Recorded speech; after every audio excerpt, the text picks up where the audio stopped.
Son las 3 de la mañana. Estás en tu cama. La habitación está oscura. Tu teléfono ilumina tu rostro con ese brillo azulado que conoces tan bien. Scroll, scroll. Una foto perfecta de alguien viviendo tu vida soñada. Un artículo sobre el colapso climático. Un meme que te hace exhalar por la nariz. Y entonces, sin aviso, te golpea esa pregunta. ¿Qué diablos estoy haciendo con mi vida? No eres el primero en sentir ese vacío, esa inquietud, esa sensación de estar flotando en un universo que no pidió tu opinión antes de crearte. De hecho, tomó 370 millones de años de evolución ciega, caótica y brutal para que pudieras hacer esa pregunta. Y eso no es poético, es literal. Déjame decirte algo que nadie te ha dicho con claridad. Esa crisis existencial que te visita en las madrugadas, esa angustia filosófica que aparece entre reuniones de trabajo y cenas familiares, no es una falla, es una característica. Eres el único animal en el planeta capaz de preguntarse si su existencia tiene sentido. Eso te hace humano, pero también te hace vulnerable a las respuestas fáciles, a los gurús con soluciones mágicas, a las ideologías que prometen certeza en un universo fundamentalmente incierto. Este no es un audiolibro de autoayuda. No voy a venderte paz mental en 10 pasos. No voy a prometerte que encontrarás tu propósito al final de estas palabras. Porque la verdad profunda y a veces incómoda, es que nadie tiene esas respuestas. Ni yo, ni los filósofos más brillantes de la historia, ni los santos, ni los científicos. Nadie. Pero aquí está lo que sí puedo ofrecerte. Voy a mostrarte por qué haces las preguntas que haces. Voy a revelarte el momento exacto en la historia del cosmos, donde todo cambió, donde un primate se bajó de un árbol y accidentalmente se convirtió en filósofo. Y voy a darte algo que vale más que respuestas. Voy a darte mejores preguntas.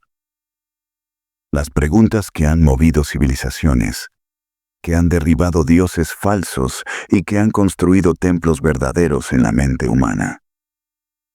Al final de este viaje, entenderás 3 cosas fundamentales. Primero, ¿por qué la filosofía no es lo que te enseñaron en la escuela? No es una materia muerta escrita por hombres con barbas largas. Es el arte de pensar cuando todo el mundo prefiere no hacerlo. Segundo, el momento preciso en nuestra evolución, donde la supervivencia dejó de ser suficiente y la pregunta por el significado se volvió inevitable. Y tercero, ¿cómo usar 3000 años de sabiduría antigua para tomar una mejor decisión el próximo lunes? En tu trabajo, en tu relación, en esa encrucijada donde nadie puede decidir por ti. He destilado 3 milenios de pensamiento filosófico, desde las cavernas de nuestros ancestros hasta los laboratorios donde hoy intentan crear conciencia artificial. Todo condensado en las lecciones que realmente importan, las que cambian cómo piensas sobre pensar. Pero antes de comenzar, necesitas entender algo fundamental, algo que un poeta indio expresó con brutal claridad hace décadas. 3 hombres murieron. Del primero salió el nombre de un dios, del segundo, el nombre de un revolucionario, del tercero, solo una papa. El reporte forense fue simple. Los primeros 2 tenían el estómago lleno. El tercero no. La filosofía nace solo cuando tenemos tiempo para no pensar en sobrevivir. Cuando el estómago está lleno, cuando hay un techo sobre nuestras cabezas, solo entonces podemos permitirnos el lujo de preguntarnos por qué estamos aquí. Y tú, ahora mismo, escuchando esto, tienes ese privilegio. Pero antes de filosofar, primero tuvimos que bajar de los árboles. Y ese fue solo el principio. Capítulo 1.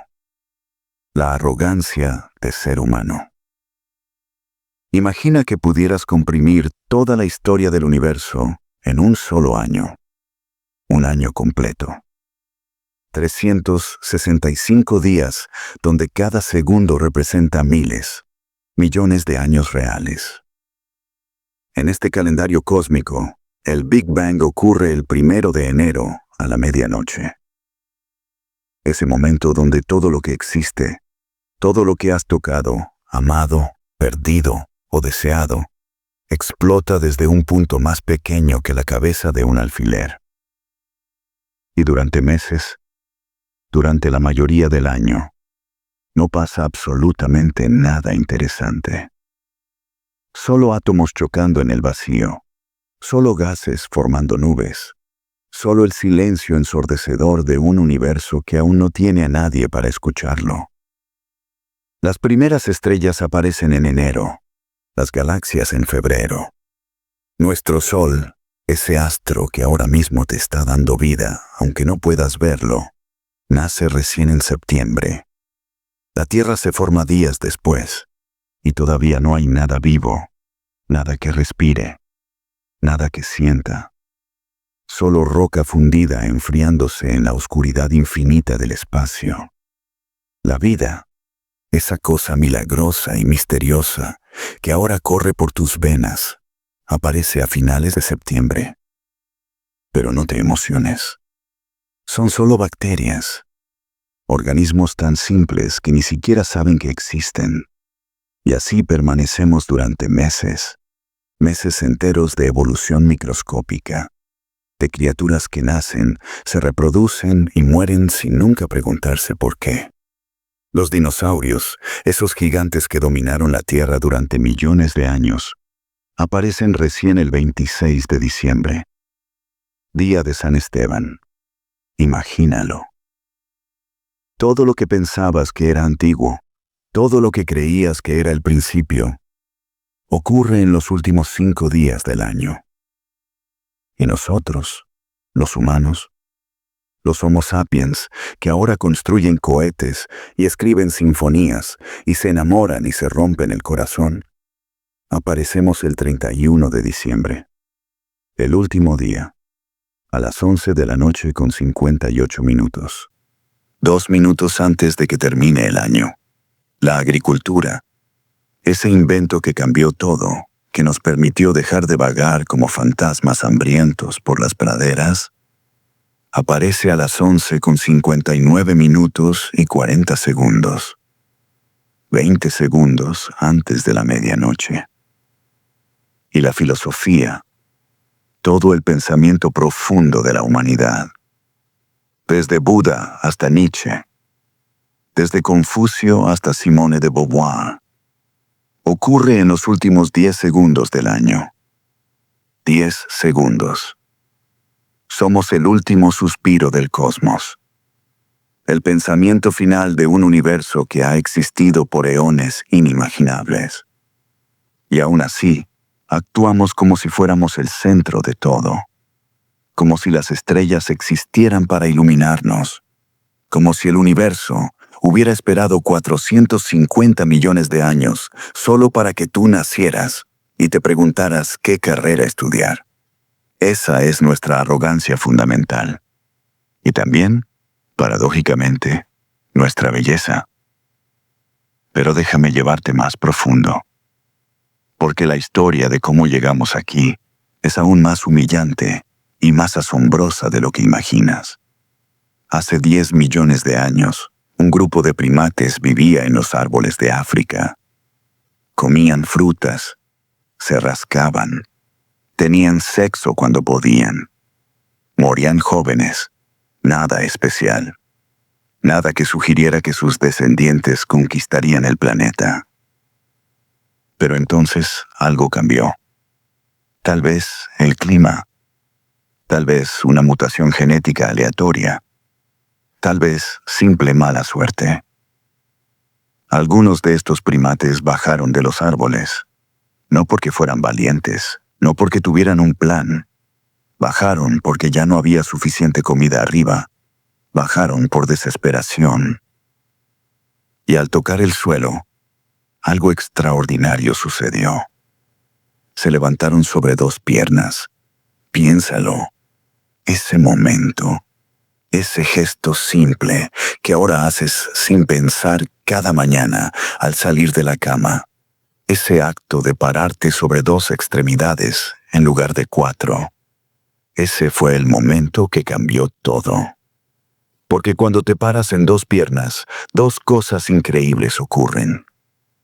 Primero, puedes ver más lejos, por encima de las hierbas altas. Puedes detectar peligros desde la distancia. Puedes planear, puedes anticipar, pero más importante, infinitamente más importante, es lo segundo que ocurre. Tus manos quedan libres. 2 manos, 10 dedos, libres para agarrar, para moldear, para crear, para destruir. Todo lo que ahora consideras civilización humana. Todo. Desde el martillo hasta el smartphone que llevas en tu bolsillo, existe porque hace millones de años un primate desesperado se paró en 2 patas y accidentalmente liberó sus manos. No fue un plan divino, no fue un diseño inteligente, fue un accidente. Una casualidad evolutiva. Un error que resultó ser la mejor idea que la vida ha tenido en 400 millones de años. Y con esas manos libres empezamos a fabricar herramientas. Con las herramientas necesitamos más cerebro para usarlas. Con más cerebro empezamos a comunicarnos de formas más complejas. Con comunicación compleja comenzamos a imaginar. Y con la imaginación, finalmente, comenzamos a preguntarnos quiénes éramos. Ese es el secreto sucio de la condición humana. No somos especiales porque un Dios nos eligió. No somos el pináculo de la creación. Somos el resultado de una serie de accidentes afortunados. Las mutaciones aleatorias, de catástrofes climáticas que mataron a millones para que algunos pocos sobrevivieran. Somos los descendientes de los que tuvieron suerte. Y aún así, increíblemente, maravillosamente, elegimos darle significado a ese accidente. Elegimos pararnos frente al vacío indiferente del universo y decir, mi vida importa. Mi dolor significa algo. Mi amor vale la pena. Esa es nuestra verdadera grandeza. No que fuimos elegidos, sino que nos elegimos a nosotros mismos. Que miramos al cosmos que no nos pidió nacer y dijimos, aún así, voy a buscar la verdad. Aún así, voy a preguntar por qué. Esa pregunta, ese simple ¿por qué?, es lo que nos hace humanos. Y todo comenzó con 2 manos libres y un cerebro suficientemente grande para imaginar algo que todavía no existía. Pero tener la capacidad de preguntar no es lo mismo que tener el tiempo para hacerlo. Y eso nos lleva al siguiente momento crucial de nuestra historia. El momento donde finalmente dejamos de correr por nuestra vida y nos sentamos a pensar. Capítulo 2. La revolución de las 3 de la mañana. Hace 75.000 años, en algún lugar de África, un Homo sapiens se despertó en medio de la noche. No sabemos su nombre. No sabemos si era hombre o mujer. No sabemos qué comió ese día o a quién amaba. Pero sabemos, con la certeza que nos da la arqueología y la genética, que algo cambió en su cerebro esa noche. Tuvo el primer pensamiento abstracto de la historia.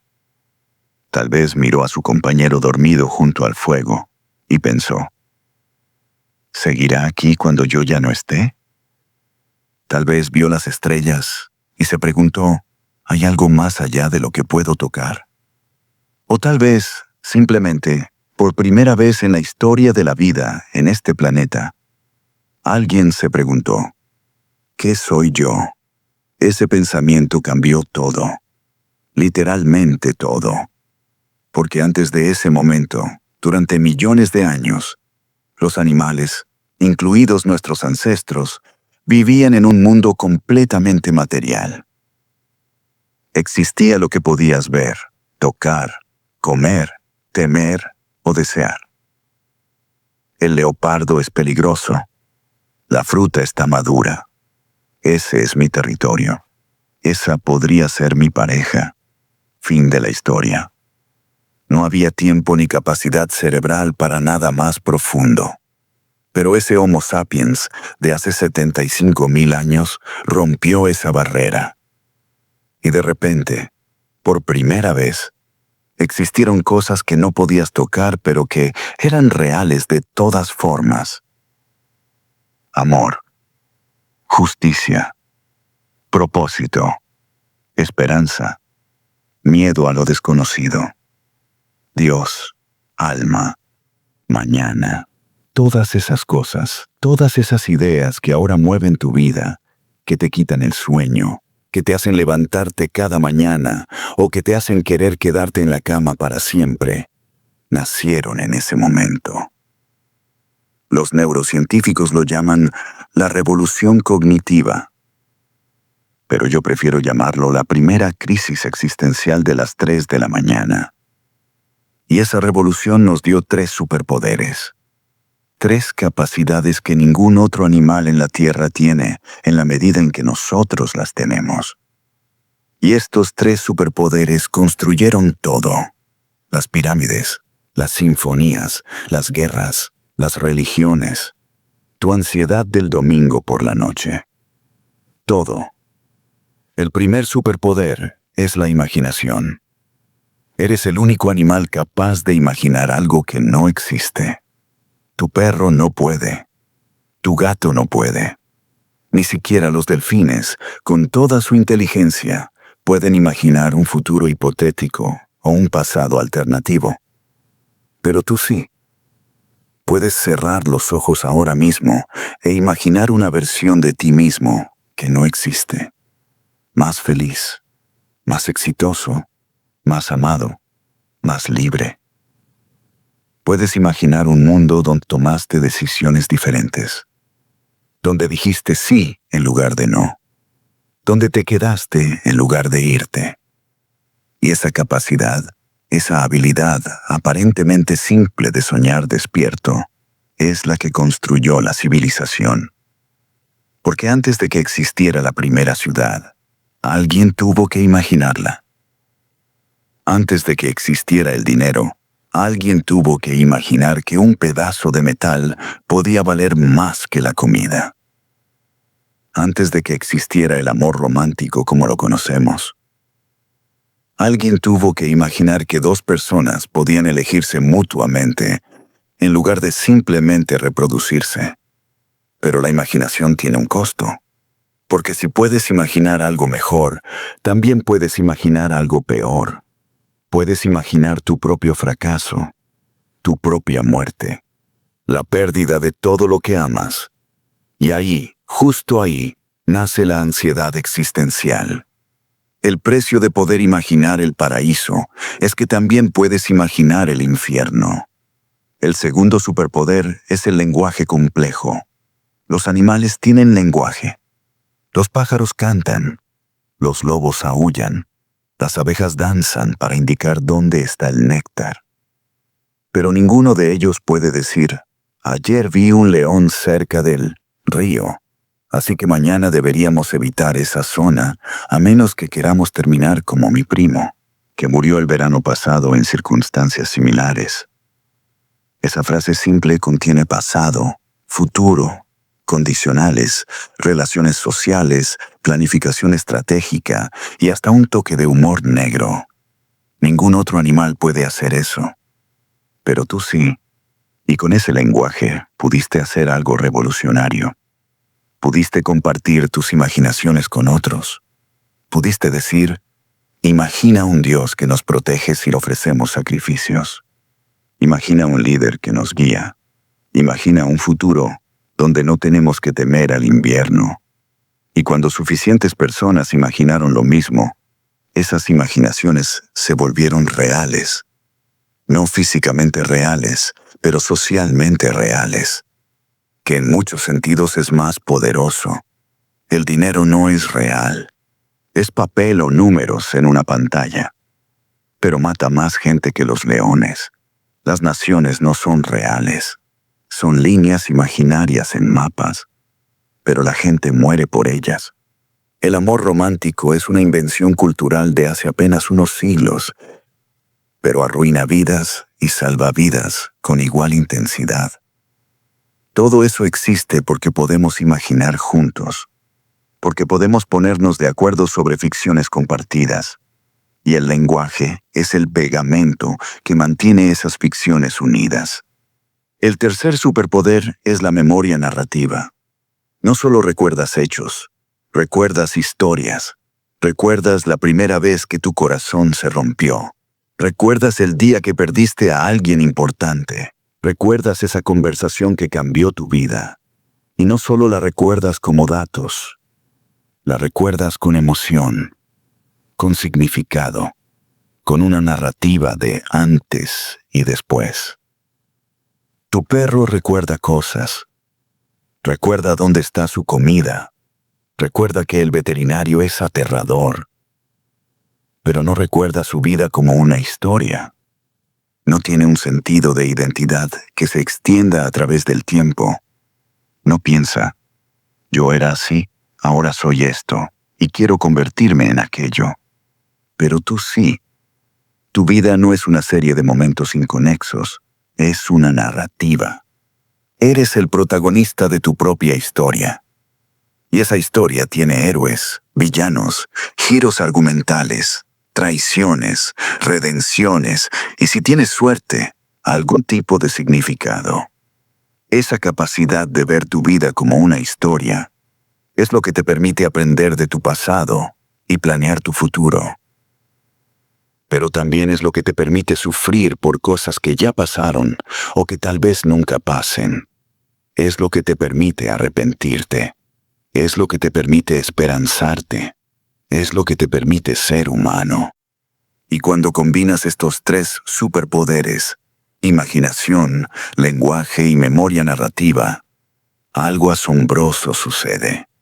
Por primera vez en la historia de la vida en la Tierra, aparece un animal que puede preguntarse quién es. Ese animal eres tú. Hace 75.000 años, esa revolución cognitiva nos separó de todos los demás seres vivos. Ya no éramos solo animales tratando de sobrevivir. Éramos animales conscientes de nuestra propia existencia. Animales que podían imaginar dioses y después preguntarse si esos dioses existen. Animales que podían crear significado y después cuestionarlo. Y ahí, en ese preciso momento, nació el primer filósofo. Aunque todavía faltarían 70.000 años para que alguien lo llamara filosofía. Porque tener la capacidad de pensar profundamente no es suficiente. Necesitas tiempo. Necesitas seguridad. Necesitas, como dice ese poema brutal que te mencioné al principio, el estómago lleno. Y conseguir eso tomó un invento que cambió todo. Un invento tan importante que algunos lo llaman la segunda revolución más significativa de la historia humana. Ese invento llegó hace 10.000 años y nunca más volvimos a ser libres. Capítulo 3. El momento trigo. Aquí está la ironía más cruel de la historia humana. La ironía que nadie te cuenta cuando hablan del progreso, de la civilización, de cómo conquistamos el mundo. Nosotros creíamos que domesticamos el trigo, pero la verdad es mucho más perturbadora. El trigo nos domesticó a nosotros. Hace 10.000 años, un grupo de humanos en algún lugar del Medio Oriente tuvo lo que parecía una idea brillante. Habían estado vagando por el mundo durante decenas de miles de años, siguiendo manadas de animales, recolectando frutas silvestres, comiendo lo que encontraban, durmiendo donde podían. Era una vida dura, peligrosa, incierta, pero era libre. Y entonces alguien notó algo. Las semillas que caían al suelo volvían a crecer.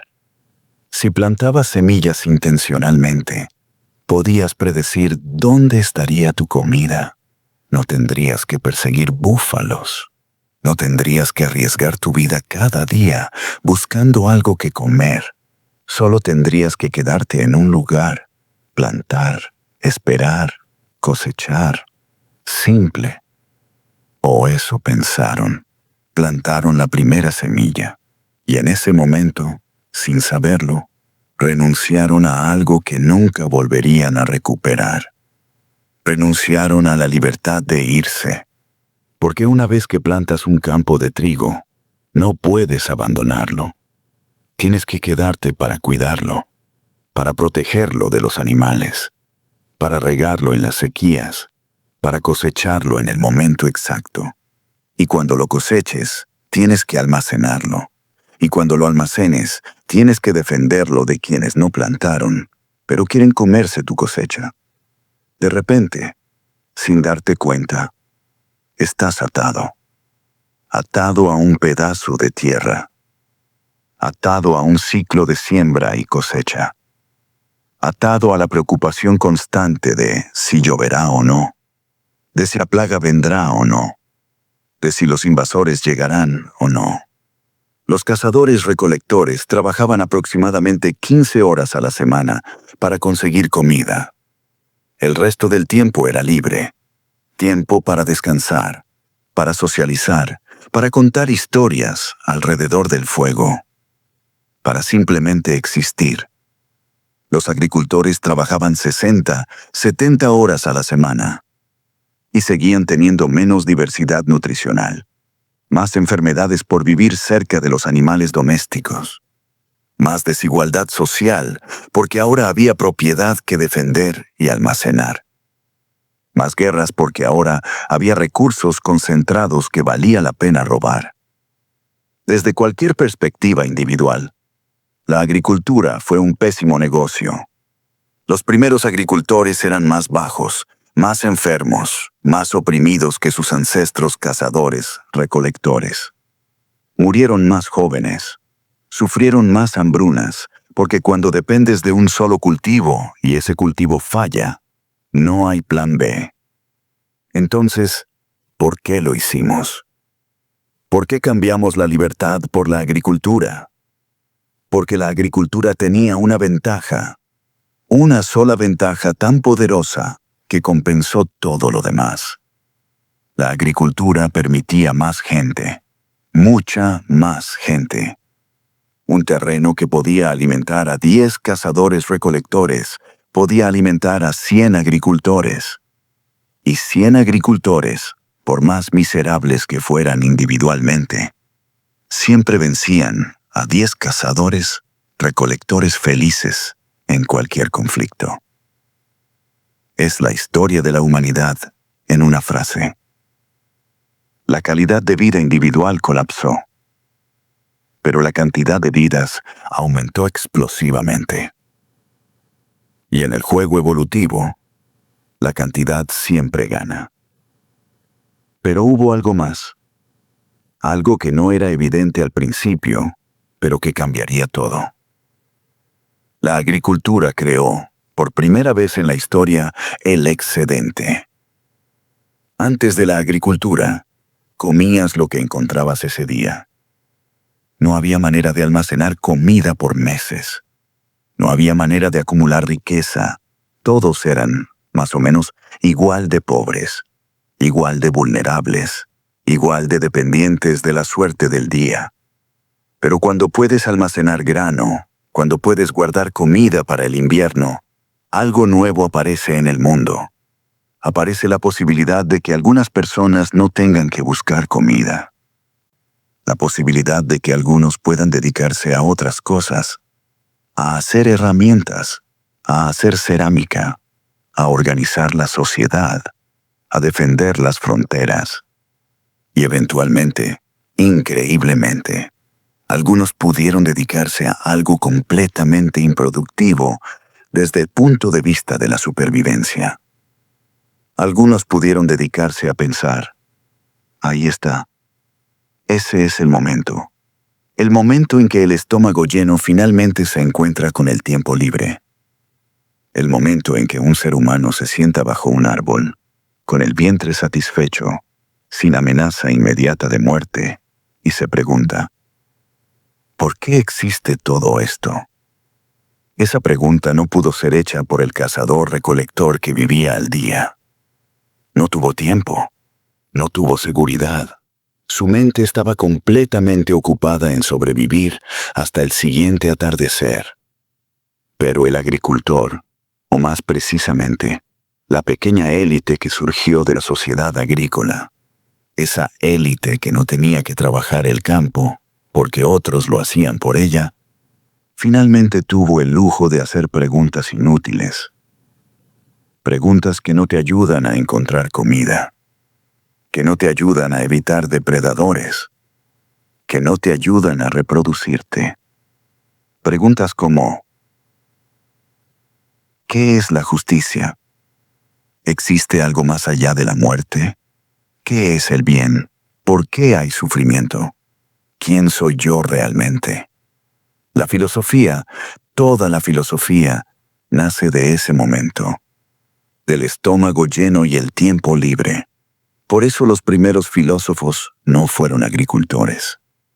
Fueron las personas que podían permitirse no ser agricultores. Los sacerdotes, los nobles, los hijos de familias acomodadas que podían pasarse años estudiando sin preocuparse por de dónde vendría la siguiente comida. Y aquí está la parte que duele. La parte que el poema del que te hablé al principio captura con brutalidad perfecta. 3 hombres muertos. Del primero sale el nombre de un dios. Del segundo, el nombre de un revolucionario. Del tercero, solo una papa. Los primeros 2 tenían el estómago lleno. El tercero no. La filosofía es un lujo de clase. No porque sea elitista por naturaleza, no porque las personas pobres sean menos inteligentes o menos capaces de pensamiento profundo, sino porque el pensamiento profundo requiere algo que la supervivencia nunca te da: la ausencia de urgencia. Cuando tienes hambre, no piensas en el sentido de la vida, piensas en comida. Cuando tienes miedo, no contemplas la naturaleza del bien y del mal. Contemplas cómo sobrevivir. Es simple, es brutal, pero es verdad. Y esa verdad persigue hasta hoy, cada vez que alguien te dice que encuentres tu propósito, que descubras tu pasión, que vivas tu verdad. Está asumiendo algo. Está asumiendo que tu estómago está lleno, que tienes techo sobre tu cabeza, que no estás en modo de supervivencia. Por eso la filosofía siempre ha sido sospechosa para quienes luchan por sobrevivir. Parece un juego de ricos, una distracción de privilegiados, y en cierto sentido lo es. No porque el conocimiento sea malo, sino porque el conocimiento profundo requiere algo que solo la seguridad material puede comprar: tiempo. Entonces, hace 10.000 años, plantamos una semilla, y esa semilla nos encadenó a la tierra. Nos hizo trabajar más duro que nunca. Nos enfermó. Nos dividió en ricos y pobres, en poderosos y oprimidos, en quienes piensan y quienes solo sobreviven. Pero también nos dio algo. Nos dio la posibilidad de que algunos, aunque no todos, pudieran finalmente preguntarse quiénes éramos. Y esas preguntas, hechas por unos pocos hace miles de años, eventualmente cambiarían el mundo para todos. La agricultura fue una trampa. Pero fue una trampa que, paradójicamente, nos liberó para hacer las preguntas que nos hacen humanos. Preguntas que no tienen respuesta, preguntas que no te ayudan a sobrevivir, pero preguntas que, de alguna manera misteriosa, te ayudan a vivir. Capítulo 4. Ver sin ojos. el arte de mirar más allá. Tú y tu ex vieron la misma relación, compartieron las mismas cenas, durmieron en la misma cama, vivieron los mismos años juntos. Pero cuando terminó, cuando finalmente se sentaron a hablar de qué salió mal, fue como si hubieran vivido en universos paralelos.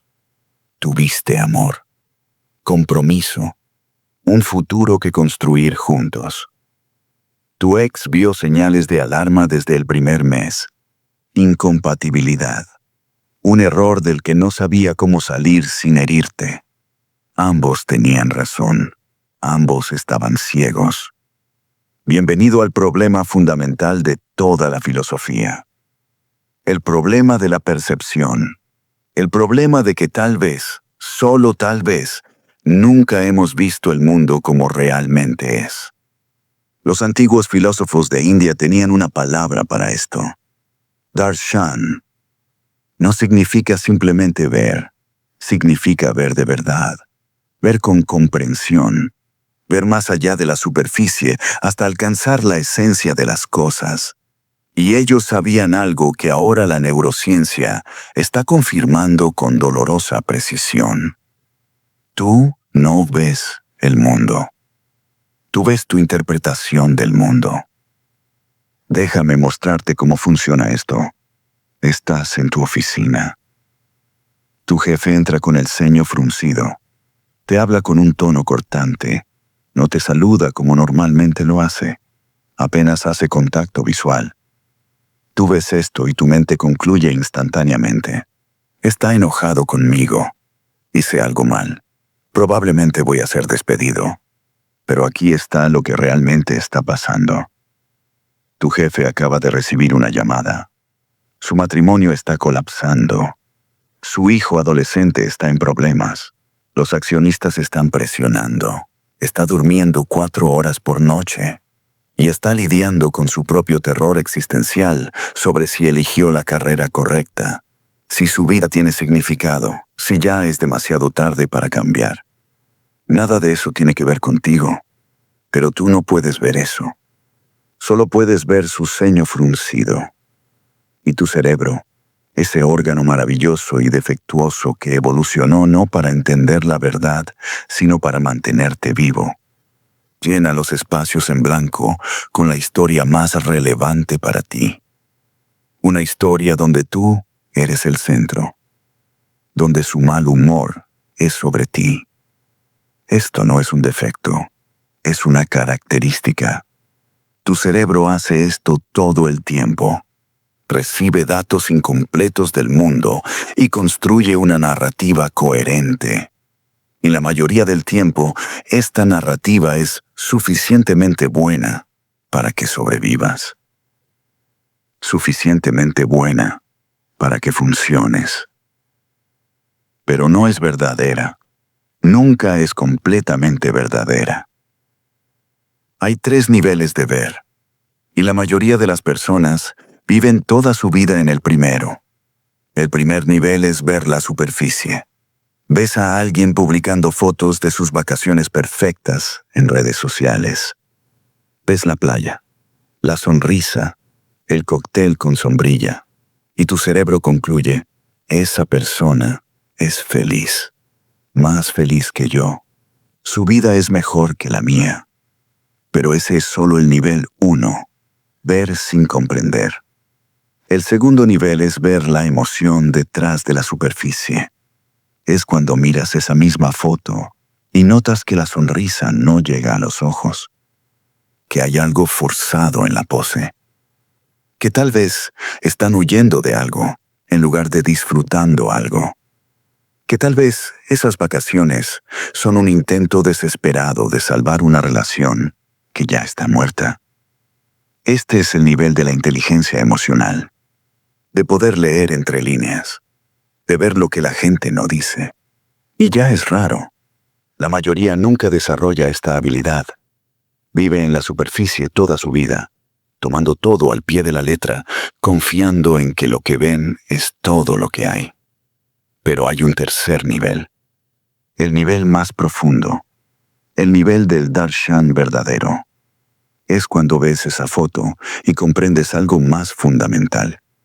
Comprendes que esa persona, como tú, está atrapada en un cuerpo que envejece, que está aterrada de la muerte, que está buscando significado en un universo que no ofrece garantías, que está haciendo lo mejor que puede con las herramientas limitadas que la evolución le dio, que es, fundamentalmente, como tú, asustada, confundida, tratando de encontrar algo real en un mundo de apariencias.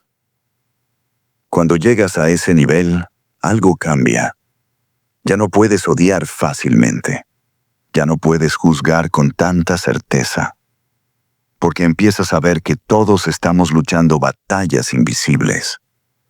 Que todos estamos actuando desde nuestro dolor, nuestro miedo, nuestra historia particular. Los filósofos antiguos hablaban de abrir el ojo de la sabiduría. El tercer ojo. No un ojo físico, sino una forma de percepción que va más allá de los sentidos. Una forma de ver que incluye comprensión, compasión, contexto. Pero aquí está el problema. El problema que hace que la filosofía sea necesaria y dolorosa al mismo tiempo. Incluso cuando crees que estás viendo con claridad, incluso cuando crees que finalmente comprendes, sigues estando limitado por el mecanismo fundamental de tu percepción. Piensa en esto. Ahora mismo estás viendo algo. Una pared, una pantalla, el mundo a tu alrededor. Pero no estás viendo realmente esas cosas.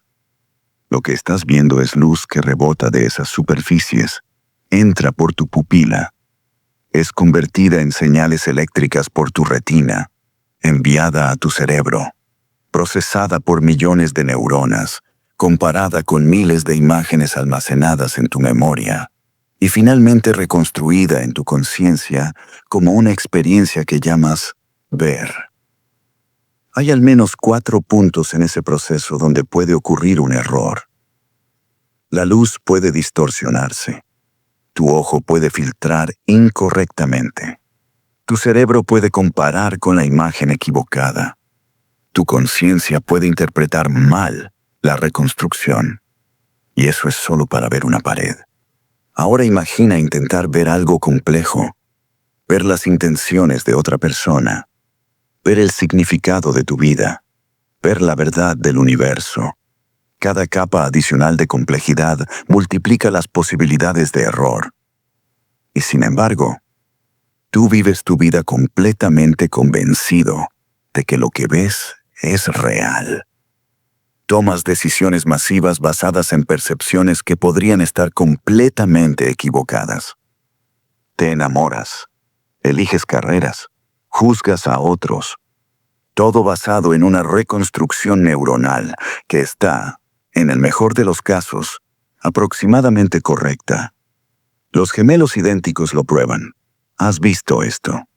2 personas físicamente indistinguibles. Y tú confundes a uno con el otro. Les hablas como si fueran quien no son. Dices cosas que no deberías decir, porque tus ojos te mintieron. O más precisamente, porque tu cerebro tomó datos incompletos y llegó a la conclusión equivocada. Si no puedes distinguir confiablemente entre 2 humanos que están frente a ti, ¿cómo puedes estar seguro de cualquier cosa más abstracta? ¿Cómo puedes estar seguro de que entiendes a las personas? ¿De que comprendes tu propósito? ¿De que sabes qué es real? La respuesta honesta es que no puedes. Pero aquí está el giro.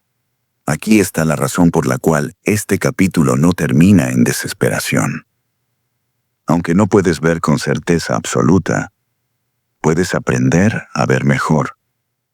Puedes entrenar tu percepción.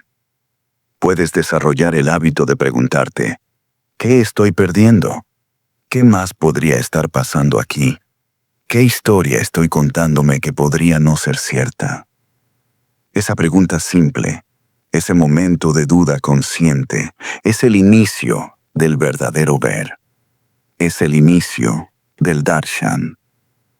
no porque te dé certeza, sino porque te libera de la prisión de creer que tu primera interpretación es la única interpretación. La próxima vez que discutas con alguien, detente, solo por un segundo, y pregúntate, ¿estamos viendo cosas diferentes o estamos usando palabras diferentes para la misma cosa? 9 de cada 10 veces es lo segundo. Y darte cuenta de eso resuelve el conflicto antes de que escale. Ver de verdad no es ver más. Es ver con humildad.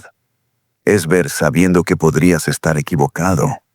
Y esa humildad, paradójicamente, te acerca más a la verdad que toda la certeza del mundo. Capítulo 5. La rama que nadie quiere. Metafísica para gente normal. Aquí están las preguntas de $1.000 millones. Las preguntas que han construido imperios y destruido civilizaciones. Las preguntas que probablemente te han mantenido despierto más de una noche. ¿Quién creó el universo? ¿Hay algo después de la muerte? ¿Tengo alma? ¿Existe Dios? ¿Cuál es el propósito de todo esto? Y aquí está el secreto que nadie quiere decirte. El secreto que los gurús espirituales evitan, que los líderes religiosos esconden, que los filósofos académicos disfrazan con lenguaje complicado. Nadie sabe, absolutamente nadie. Ni tu pastor, ni tu rabino, ni tu imán, ni el monje budista en la montaña, ni el profesor de filosofía con doctorado de Harvard, ni el científico más brillante del planeta. Nadie tiene respuestas verificables a estas preguntas, pero algunos cobran muy bien por fingir que sí. Bienvenido a la metafísica. La rama de la filosofía que hace las preguntas que nunca podrán ser respondidas con certeza. Y sin embargo, son las preguntas que más importan. Las preguntas que definen cómo vives, cómo amas, cómo mueres, cómo soportas el sufrimiento, cómo encuentras significado en el caos. Primero, desmitifiquemos esto. Metafísica no es incienso, cristales y gente en túnicas hablando con entidades invisibles. Aunque algunos metafísicos hacen eso también. Metafísica es, simplemente, el estudio de aquello que está más allá de lo físico. Meta significa más allá. Física significa lo material. Metafísica significa las preguntas que la ciencia no puede responder porque están fuera del alcance del método científico. La ciencia puede decirte cómo funciona tu cerebro. La metafísica pregunta si eres más que tu cerebro. La ciencia puede rastrear el universo hasta el Big Bang. La metafísica pregunta qué había antes del Big Bang, o si antes siquiera tiene sentido.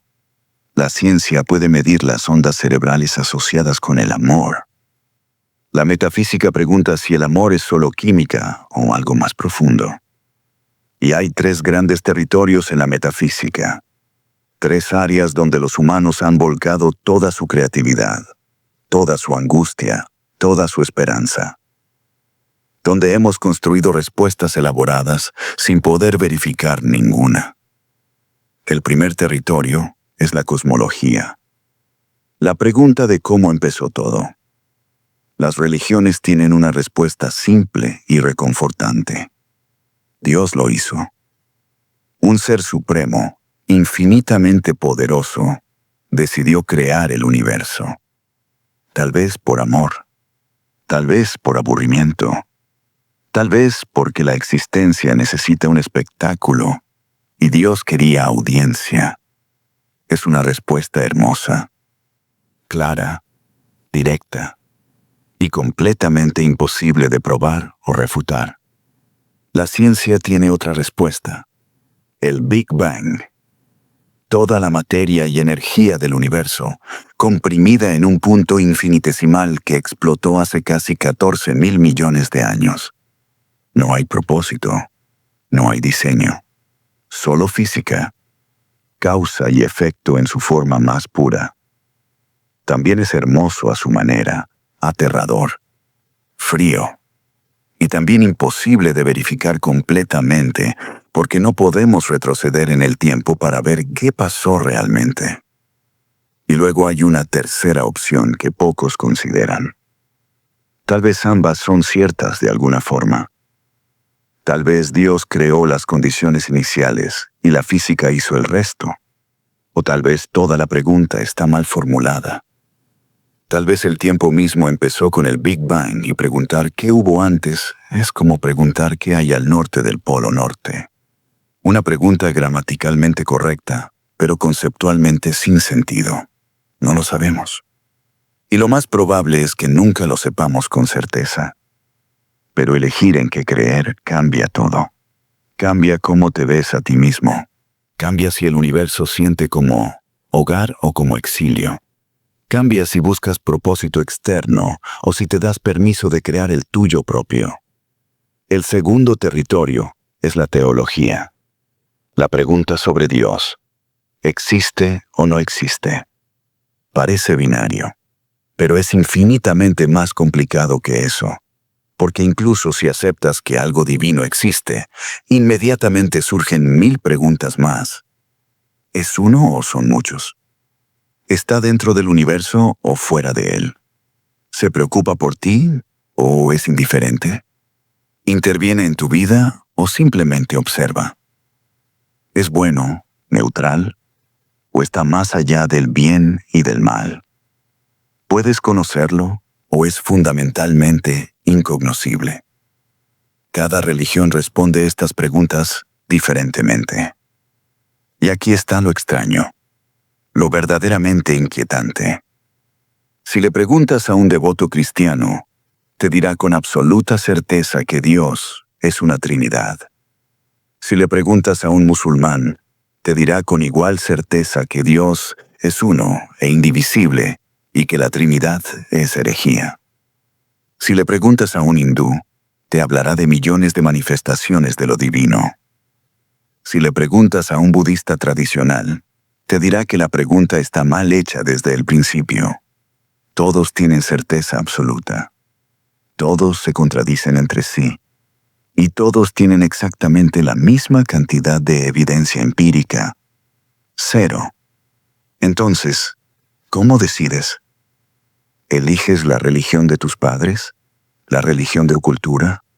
¿La que te hace sentir mejor? ¿La que tiene los argumentos filosóficos más sofisticados? O tal vez reconoces que es como preguntarle a alguien si el amor existe. Ves sus efectos. Ves gente hacer cosas extraordinarias, tanto hermosas como terribles, en nombre del amor. Pero no puedes poner el amor en un microscopio. No puedes pesarlo. No puedes comprarlo en una tienda. Y sin embargo, mueve más recursos, más vidas, más decisiones que casi cualquier cosa material. Dios podría ser así. Real en sus efectos. Invisible en su esencia, imposible de probar, pero innegable en su impacto en la experiencia humana. O podría ser la ilusión más grande jamás creada, una proyección de nuestro miedo a la muerte, una invención para hacer tolerable lo intolerable, un padre cósmico imaginario porque no podemos aceptar que estamos huérfanos en un universo indiferente. No lo sabemos. No podemos saberlo. Y tu elección dice más sobre ti que sobre la realidad objetiva. El tercer territorio es la psicología. La pregunta sobre ti mismo. ¿Quién eres? ¿Eres tu cuerpo? Pero tu cuerpo cambia constantemente. Cada célula se reemplaza cada pocos años. El cuerpo que tienes ahora no es el mismo que tenías hace una década. Si eres tu cuerpo, entonces eres una persona diferente cada 7 años. Y eso obviamente no se siente cierto. ¿Eres tu mente entonces? ¿Tus pensamientos?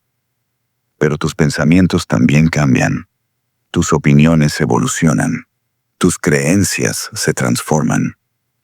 Lo que te importaba a los 15 ya no te importa a los 30.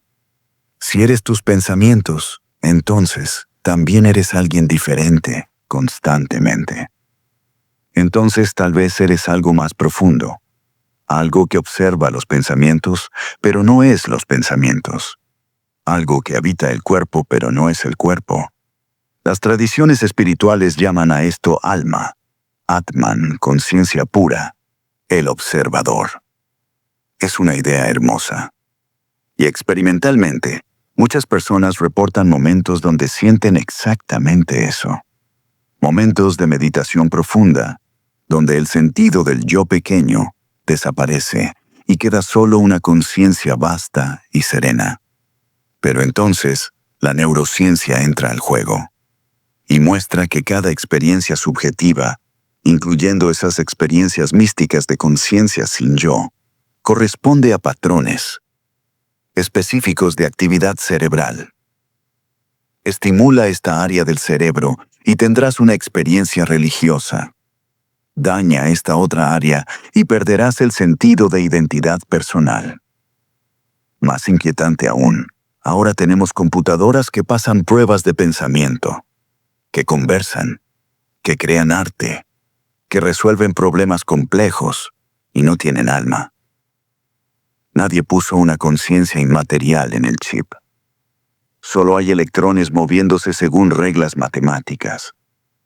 Si una máquina puede pensar sin alma, ¿necesitas un alma para pensar?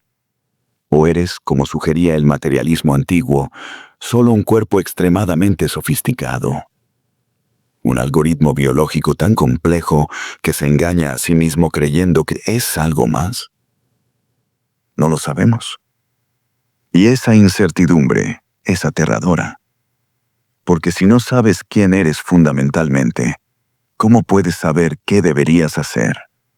¿Cómo puedes saber qué mereces? ¿Cómo puedes saber qué pasa cuando mueres? Y ahí está. Ese es el territorio de la metafísica. Preguntas gigantes, respuestas múltiples, certeza imposible. Y sin embargo, tu vida depende de las respuestas que elijas creer.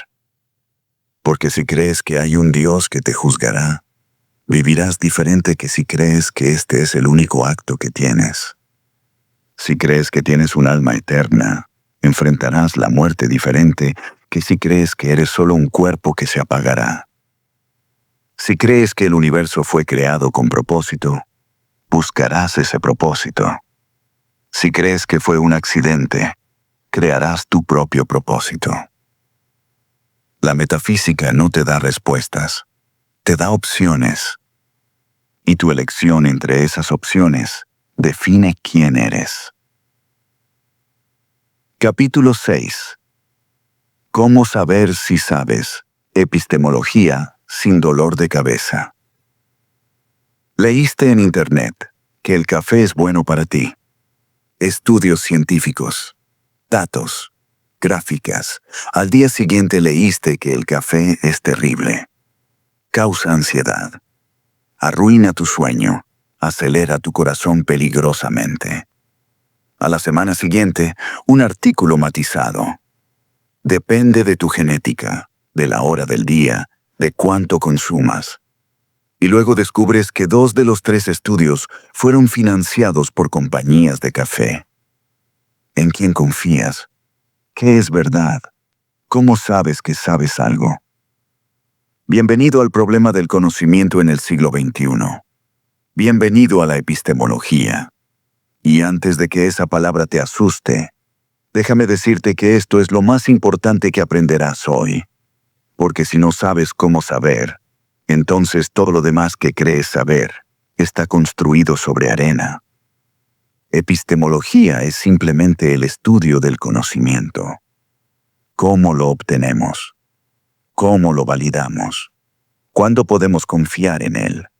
Y cuándo, honestamente, solo estamos adivinando y llamándolo certeza. Vivimos en la era de más información que nunca.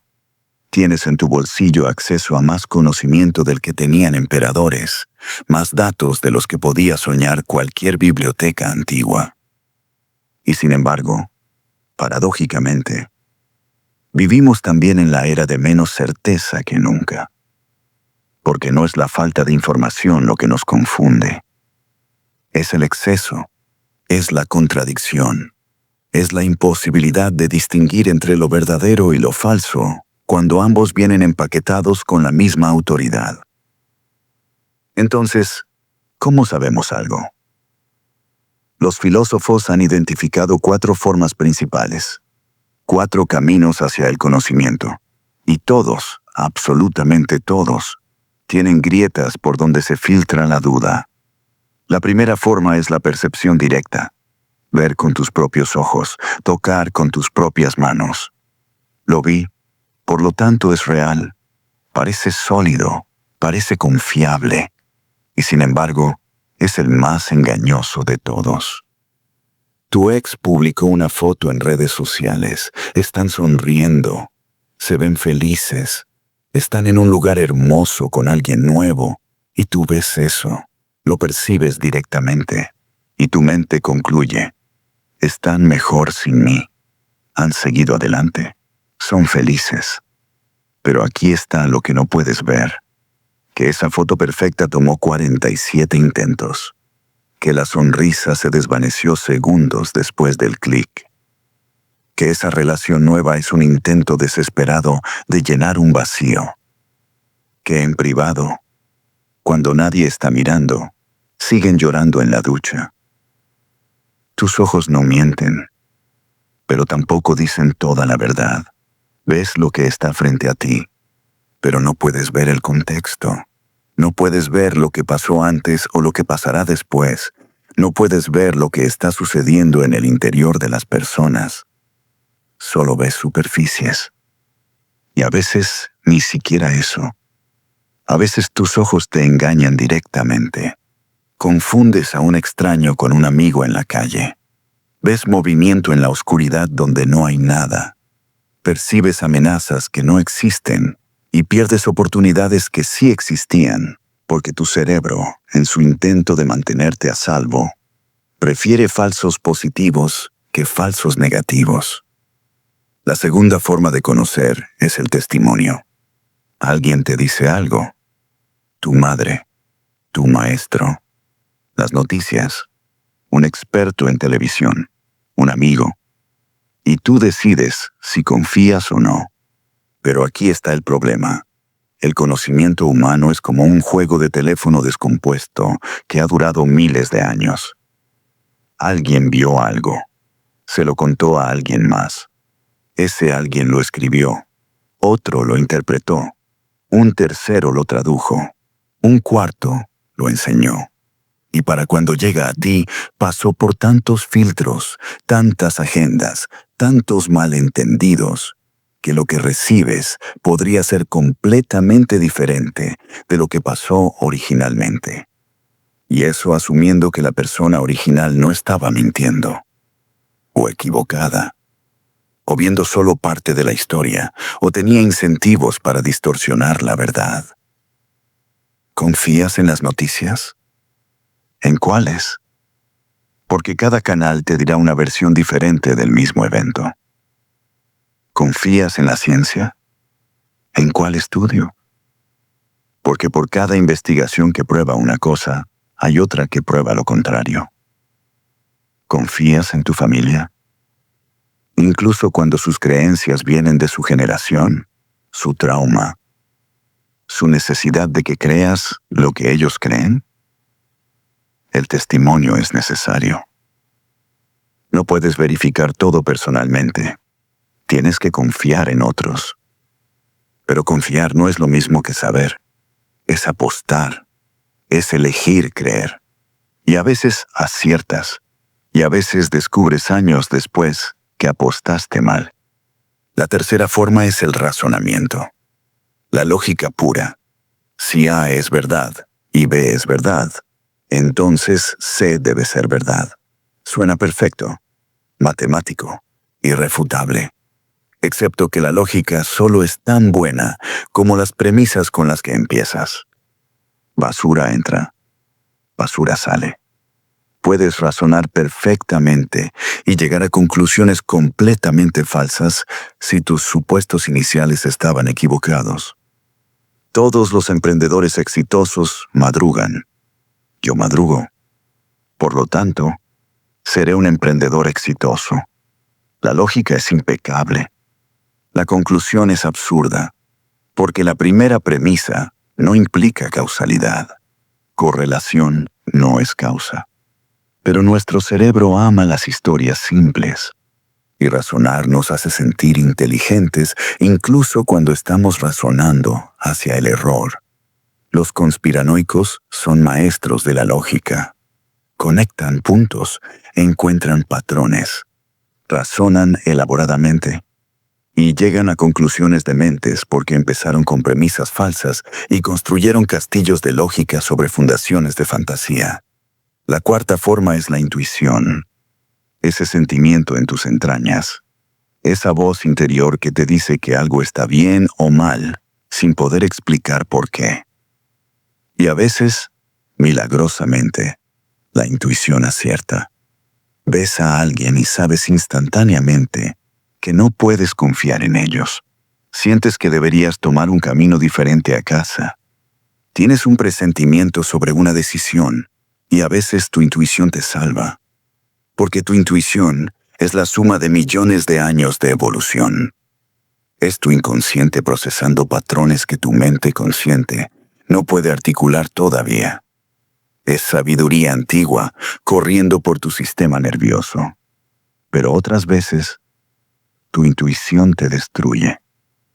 Porque esa misma sabiduría evolutiva está diseñada para un mundo que ya no existe.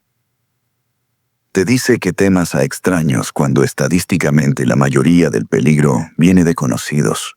Te dice que busques azúcar y grasa porque antes eran escasas y ahora te están matando lentamente.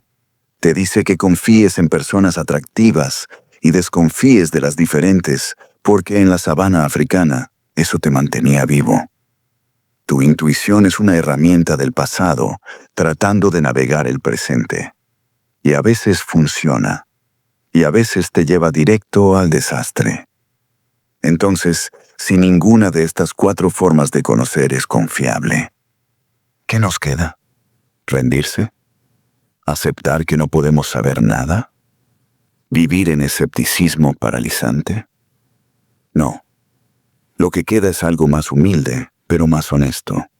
Lo que queda es certeza provisional, confianza calculada, conocimiento probabilístico. Déjame mostrarte cómo funciona esto con algo simple. Estás viendo tu teléfono ahora mismo, o tal vez una pared, o el camino si estás caminando. Percibes que está ahí. Pero aquí está lo que realmente está pasando. Fotones de luz rebotan del objeto, entran por tu pupila, golpean tu retina. Son convertidos en señales eléctricas, viajan por tu nervio óptico, llegan a tu corteza visual. Son procesados por millones de neuronas, comparados con miles de imágenes almacenadas. Y finalmente, tu conciencia reconstruye una representación de lo que está ahí afuera. Hay al menos 5 puntos en ese proceso donde puede ocurrir distorsión. La luz puede engañar. Tu ojo puede fallar. El nervio puede transmitir incorrectamente. El cerebro puede comparar mal. Tu conciencia puede interpretar erróneamente. Y eso es solo para ver un objeto físico frente a ti. Ahora imagina conocer algo abstracto. Conocer si tu pareja te ama. Conocer si elegiste la carrera correcta. Conocer si Dios existe. Cada capa de abstracción multiplica las posibilidades de error exponencialmente. Un filósofo llamado Hume planteó esto brutalmente. Cada mañana de tu vida has visto salir el sol. Literalmente cada mañana.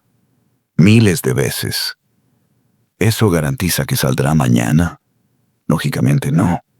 El hecho de que algo haya pasado 1000 veces no prueba que pasará a la vez 1001.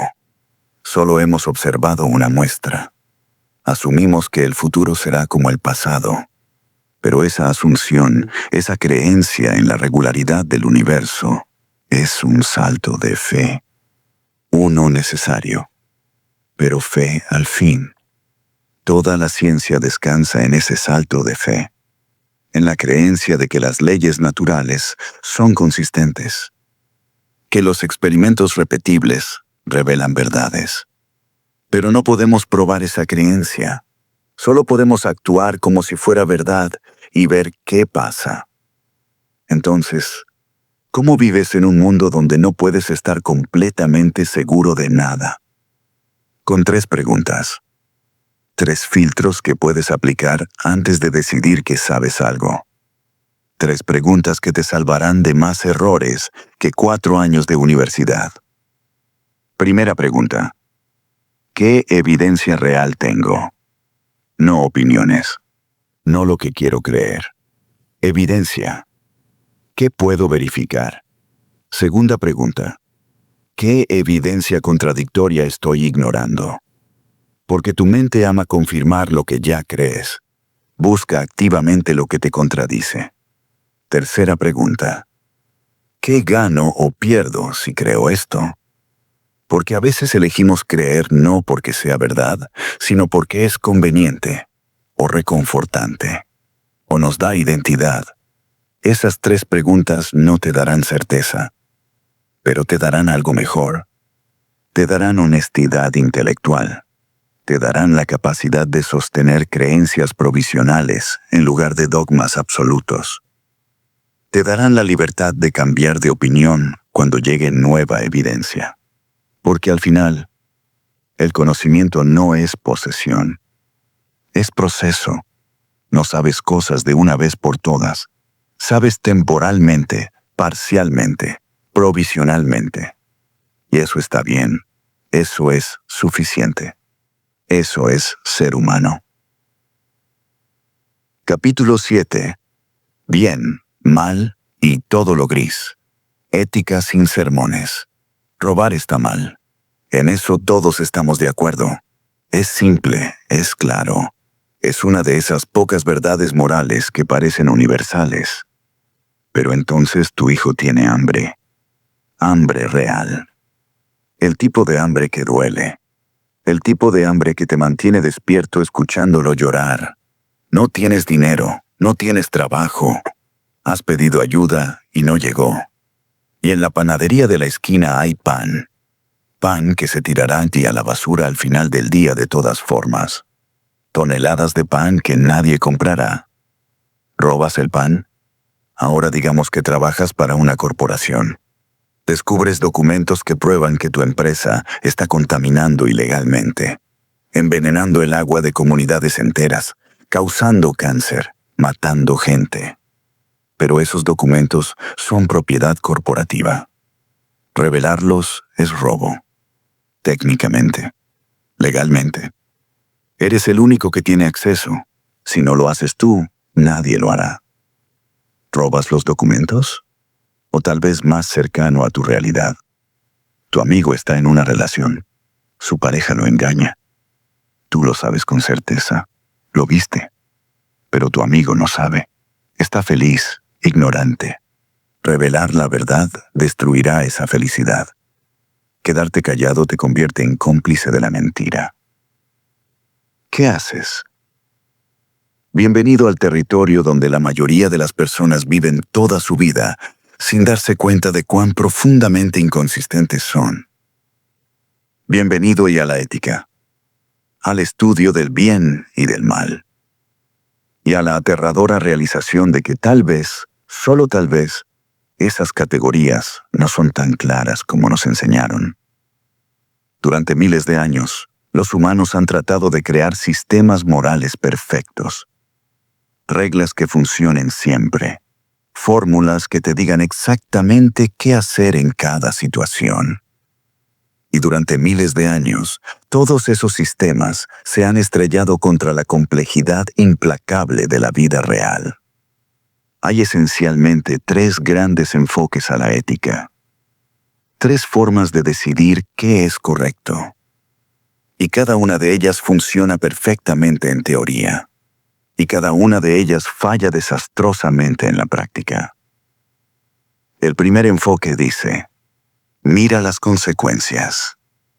Una acción es buena si produce buenos resultados, mala si produce malos resultados. Simple, práctico, lógico. Entonces mientes para salvar una vida. Bueno, porque la consecuencia es positiva. Robas medicina para curar a tu hijo. Bueno, porque el resultado justifica el medio. Torturas a un terrorista para obtener información que salvará 1000 vidas. Y aquí es donde la mayoría de las personas empiezan a sentirse incómodas. Porque si solo importan las consecuencias, entonces, literalmente, cualquier cosa es justificable si el resultado final es suficientemente bueno. Ese es el problema. ¿Quién decide cuál consecuencia es mejor? ¿Salvar más vidas siempre es mejor? ¿Qué pasa con la calidad de esas vidas? ¿Y qué tan lejos en el futuro debemos considerar las consecuencias? Porque a veces una decisión que parece buena hoy resulta desastrosa décadas después. El segundo enfoque dice, olvida las consecuencias. Hay reglas absolutas. Mentir está mal, punto. Robar está mal, punto.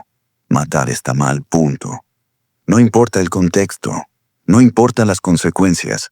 Hay principios morales universales y tu trabajo es seguirlos. Suena noble, suena claro. Y te lleva a conclusiones absurdas. Un asesino toca tu puerta preguntando, ¿dónde está tu mejor amigo? Porque quiere matarlo. Tu amigo está escondido en tu casa. El asesino te pregunta directamente. Según este enfoque, mentir está mal, absolutamente mal. Entonces debes decir la verdad, incluso si eso significa la muerte de tu amigo. El filósofo que propuso este sistema, Kant, realmente creía esto. Creía que mentir, bajo cualquier circunstancia, era inmoral. Porque si todos mintieran cuando fuera conveniente, el concepto mismo de verdad colapsaría. Admirablemente consistente, catastróficamente inhumano. El tercer enfoque dice, no busques reglas, no calcules consecuencias, simplemente sé una buena persona, cultiva virtudes, sé honesto, valiente, compasivo, justo. Y cuando enfrentes una decisión difícil, pregúntate, ¿qué haría la mejor versión de mí mismo?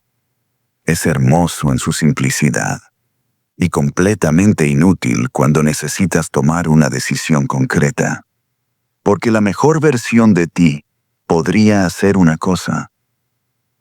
La mejor versión de otra persona haría lo opuesto. Y ambos estarían siendo virtuosos según sus propios estándares. Aquí está lo que la filosofía moral ha descubierto después de miles de años. No hay respuestas perfectas. No hay sistema que funcione siempre. No hay fórmula que te libere de la angustia de decidir. Déjame mostrarte esto con un experimento mental que ha torturado a filósofos durante décadas. Un tranvía fuera de control va a matar a 5 personas atadas en las vías. Tú estás junto a una palanca. Si jalas la palanca, desvías el tranvía a otra vía donde solo hay una persona. Esa persona morirá. ¿Lo salvarás a 5? ¿Jalas la palanca? La mayoría de las personas dicen que sí. Las matemáticas son claras. Una muerte es mejor que 5. Es horrible, pero es lo menos malo. Ahora mismo escenario.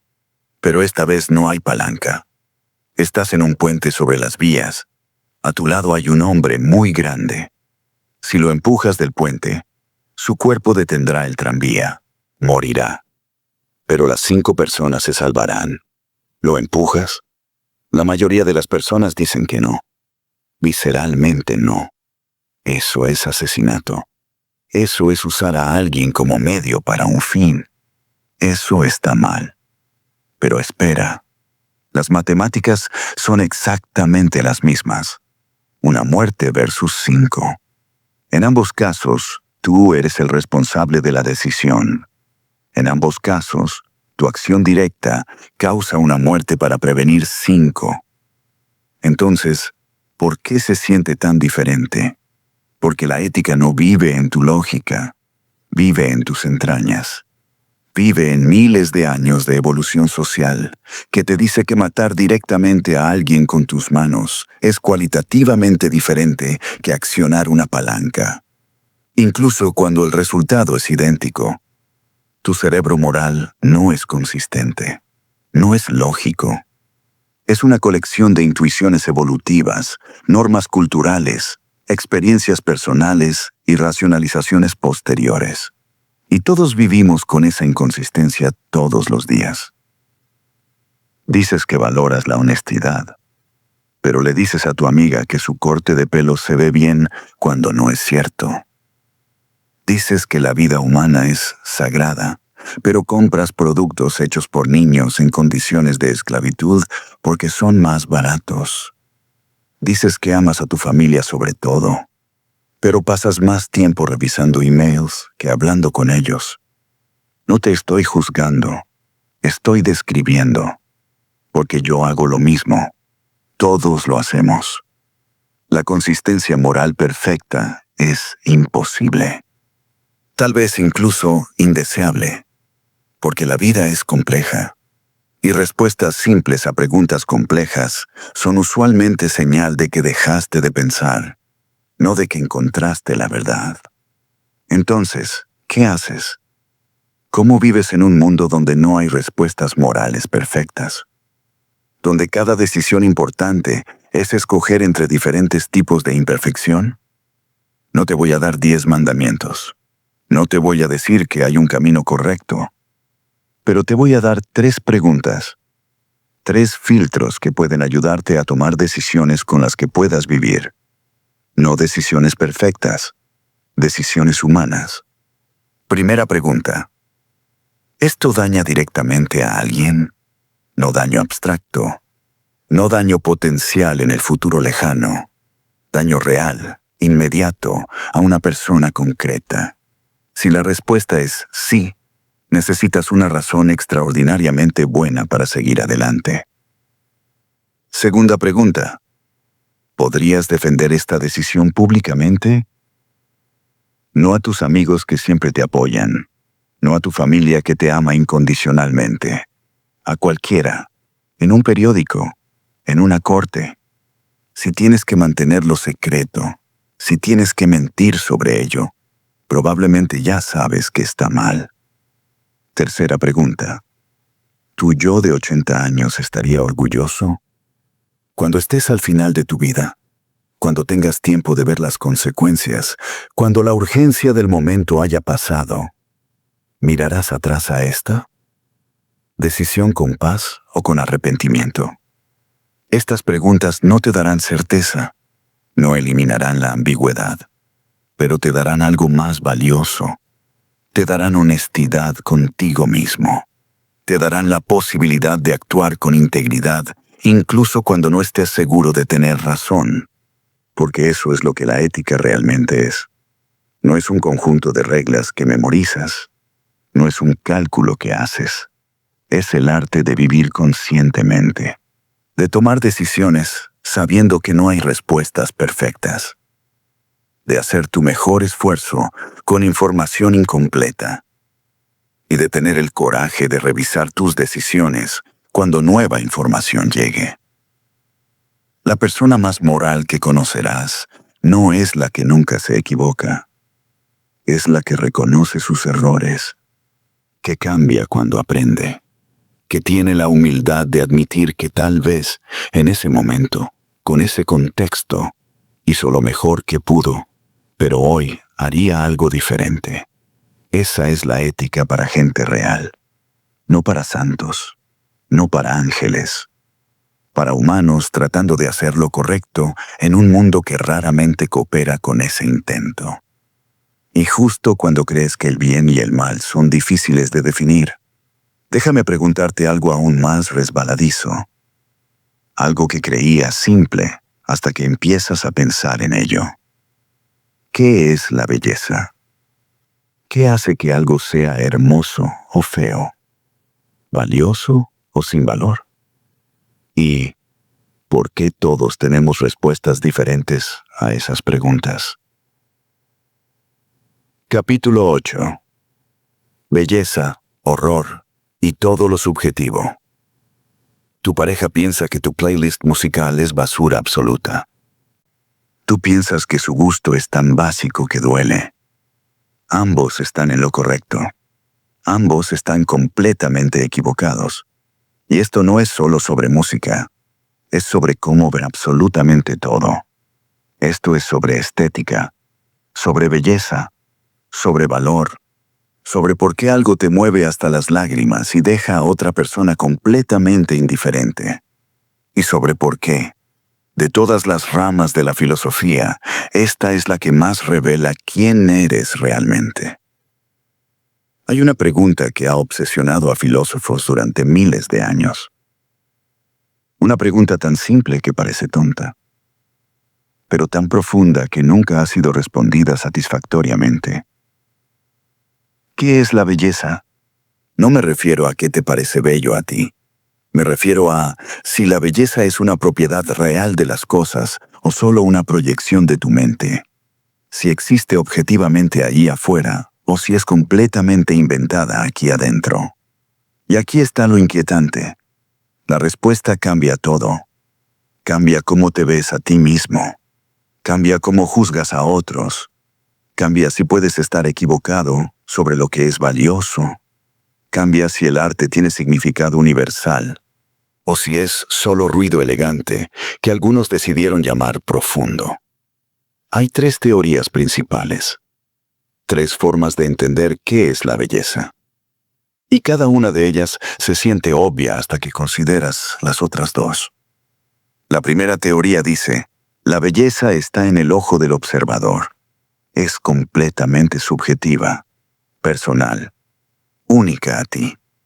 Lo que te parece hermoso es hermoso para ti.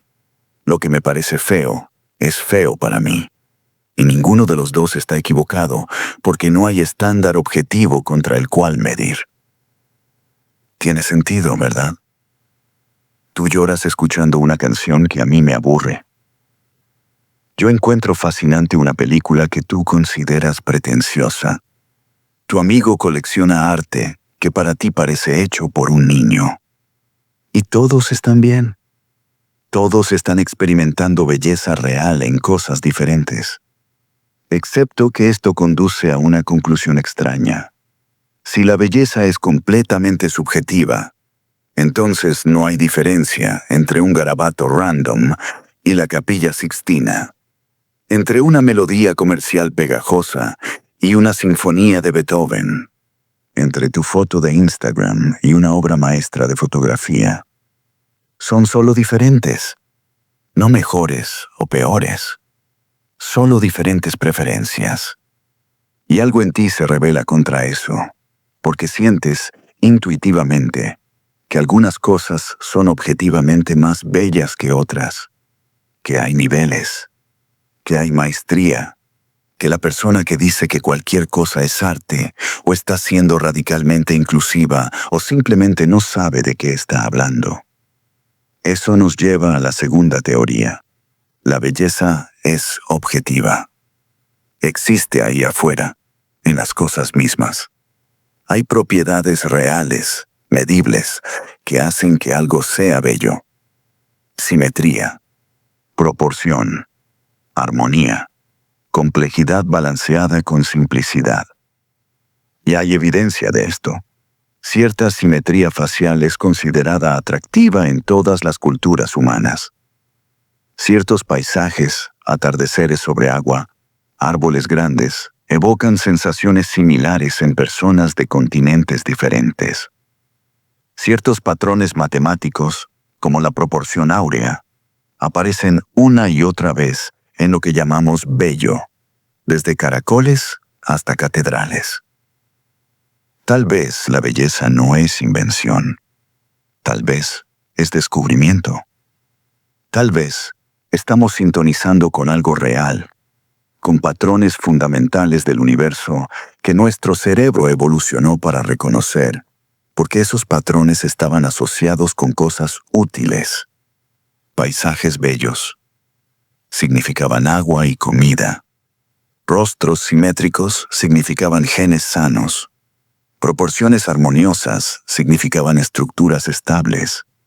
Excepto que esto tampoco funciona completamente, porque explicar por qué algo es objetivamente bello no explica por qué tus gustos cambiaron con el tiempo.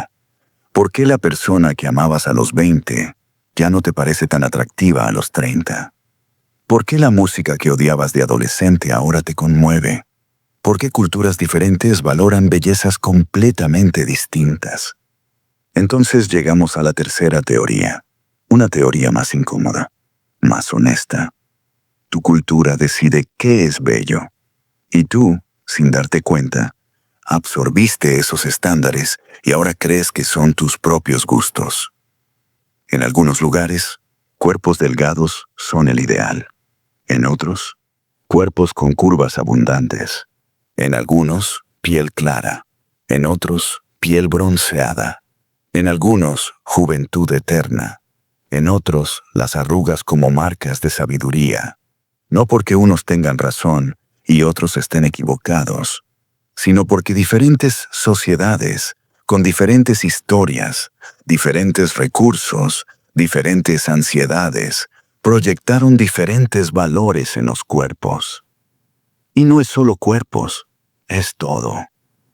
La ropa que consideras elegante es la que tu cultura etiquetó como elegante. La música que te emociona es la que te enseñaron a valorar. El arte que respetas es el que instituciones culturales decidieron era respetable. Un experimento real probó esto brutalmente. Mostraron la misma pintura abstracta a dos grupos. Al primer grupo les dijeron: esta obra está en un museo prestigioso, vale millones, fue hecha por un maestro reconocido. Al segundo grupo les dijeron: esto lo pintó un niño de 5 años en una tarde aburrida. ¿Adivinas qué pasó? El primer grupo habló de profundidad, de técnica brillante, de cómo la obra los movía emocionalmente. El segundo grupo dijo que era un desorden sin sentido, caótico, obviamente amateur. Era la misma pintura. Lo que cambió no fue la obra, fue el contexto. Fue la historia que les contaron, y esa historia cambió completamente su experiencia estética, su percepción de belleza, su juicio de valor. Y aquí está lo aterrador. Si un simple cambio de contexto puede hacer que veas belleza donde antes veías basura, ¿cuánto de tu gusto es realmente tuyo? ¿Cuánto es programación cultural? ¿Cuánto es lo que te dijeron que debías valorar para pertenecer? Tu música favorita probablemente se fijó en tu adolescencia, las canciones que escuchabas cuando estabas formando tu identidad. Cuando necesitabas desesperadamente pertenecer a algún grupo. Y ese grupo tenía ciertos gustos, y tú absorbiste esos gustos porque eran parte del paquete de pertenencia. 30 años después, sigues creyendo que simplemente te gusta esa música, que es un gusto orgánico, auténtico, tuyo, pero tal vez es solo nostalgia. Tal vez es solo el rastro de quien necesitabas ser para sobrevivir socialmente a los 15. Y esto se vuelve aún más oscuro en la era digital, porque ahora no es solo tu cultura local la que decide qué es bello. Son los algoritmos. Son empresas de tecnología que han descubierto exactamente qué proporciones, qué colores, qué patrones generan más clics, más tiempo de pantalla, más engagement. Instagram sabe qué tipo de rostro genera más likes. Y lentamente, imperceptiblemente, todos los rostros en Instagram empiezan a verse iguales. Todos usando los mismos filtros. Todos editados hacia el mismo ideal imposible. Y tú ves esos rostros miles de veces al día. Y tu cerebro, que aprende por repetición, empieza a reconfigurar su definición de belleza. No es conspiración, es solo optimización. El algoritmo no tiene agenda moral, solo maximiza métricas. Pero en el proceso, está redefiniendo estándares estéticos para 1.000 millones de personas. Y la mayoría ni siquiera se da cuenta. Spotify sabe qué tipo de música retiene oyentes. Y esa música, lentamente, se vuelve más y más similar. Mismos ritmos, mismas progresiones, misma duración. Porque el algoritmo no premia originalidad, premia retención. Y retención viene de familiaridad. YouTube sabe qué tipo de miniaturas generan clics. Y ahora todos los videos tienen el mismo estilo de thumbnail. Mismas expresiones faciales exageradas, mismos colores saturados, mismo diseño. Porque el algoritmo enseñó a millones de creadores qué funciona. Y lo que funciona se propaga. Y lo que se propaga se normaliza. Y lo que se normaliza se vuelve el nuevo estándar de qué es atractivo. Entonces, ¿dónde te deja esto? Si la belleza es subjetiva, entonces nada importa. Si es objetiva, entonces estás equivocado la mitad del tiempo. Si es cultural, entonces eres solo un producto de tu entorno, sin opinión propia. Pero hay otra forma de verlo. Una forma que te libera en lugar de atraparte. Si la belleza es subjetiva, entonces tienes permiso de amar lo que amas sin disculparte. Si es objetiva, entonces hay maestría real que puedes aprender a apreciar. Si es cultural, entonces puedes hackear tu propia percepción exponiéndote a diferentes culturas, diferentes épocas, diferentes formas de ver. Tu gusto no es fijo. No naciste amando lo que amas. Lo aprendiste. Y si lo aprendiste, puedes seguir aprendiendo. Puedes expandir lo que encuentras bello. Puedes desarrollar apreciación por cosas que antes te dejaban indiferente. Esa música extraña que no entiendes. Escúchala 20 veces. Tu cerebro encontrará patrones. Empezará a predecir. Y la predicción exitosa se siente como placer, como belleza. Ese arte que te parece pretencioso. Aprende su contexto, su historia, las preguntas que estaba tratando de responder, y de repente verás cosas que antes eran invisibles. La belleza no es algo que encuentras, es algo que cultivas, es una habilidad, una sensibilidad, un músculo que entrenas. Y el único estándar que realmente importa no es lo que otros consideren bello, no es lo que el algoritmo premia, no es lo que tu cultura dicta. Es esto. ¿Te hace sentir algo? ¿Te mueve? ¿Te cambia aunque sea un poco? Entonces es bello para ti.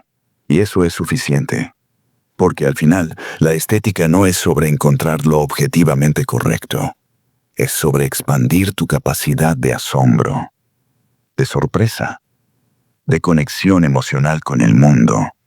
Y mientras más cosas encuentres bellas, más rico es el mundo en el que vives.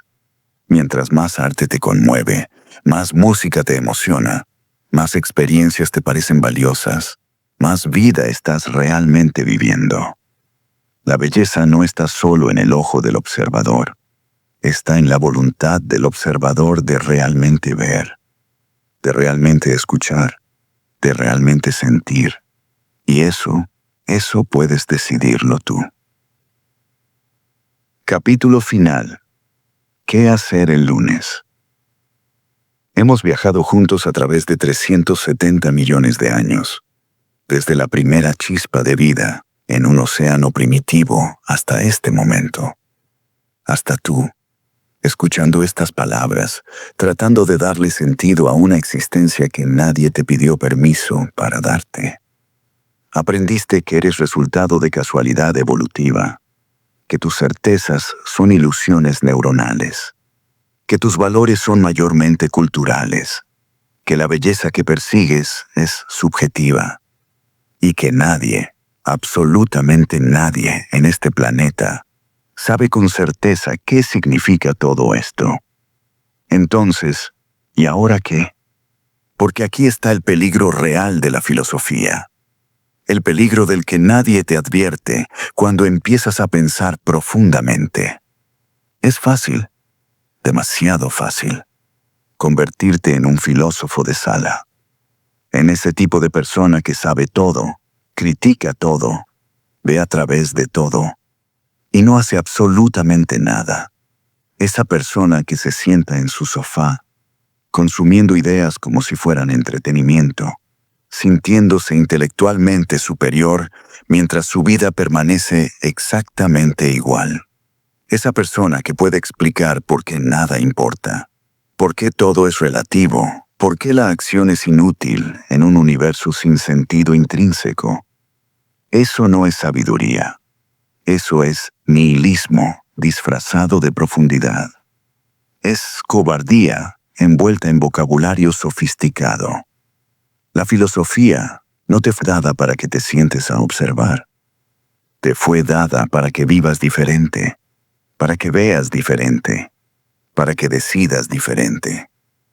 Y si después de todo esto sigues tomando las mismas decisiones, relacionándote de la misma forma, evitando las mismas conversaciones difíciles, entonces solo coleccionaste información.